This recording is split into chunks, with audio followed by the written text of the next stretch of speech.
সুই তার শাশুড়িকে বলে আপনার ছেলে অন্য কারোর সাথে রাত কাটিয়েছে। তখন তার শাশুড়ি তার ছেলেকে মারতে যায়। তখন কিনকে জিজ্ঞাসা করে সেই রাতে তুমি একবারের বেশি আরো করেছিলে আর এই আন্ডারওয়্যার কি তার? তখন বলে হ্যাঁ। তুমি কি করে জানলে? তখন সুমি বুঝতে পারে সেই রাতে সে কিনের ঘরে এসেছিল। তখনই হঠাৎ করে তার লেবার পেন ওঠে আর সুইকে হসপিটালে নিয়ে যাওয়া হয় আর সে 4 পুত্র সন্তানের জন্ম দেয়। তখন খুব খুশি হয় আর কিন বলে তোমার অনেক কষ্ট হয়েছে না?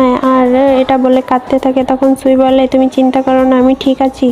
এরপর সেখানে সুই বলে আমার কিছু বলার আছে। তখনই কিনের ভাই আসে আর বলে বাইরে তামাশা হচ্ছে। তখনই কিন সুইকে বলে আমি একটু পরেই ফিরে আসছি, তুমি রেস্ট নাও। এরপরে সুই তার শাশুড়িকে সব খুলে বলে যে সেই রাতে কিনের সাথে আমিই ছিলাম আর এই 4টা সন্তান কিনের নিজের সন্তান। তখন তার শাশুড়ি অনেক খুশি হয়। এদিকে সুইয়ের ননদ আর শাশুড়ি নাটক করে গলায় দড়ি দেওয়ার আর তখনই কিন আসে।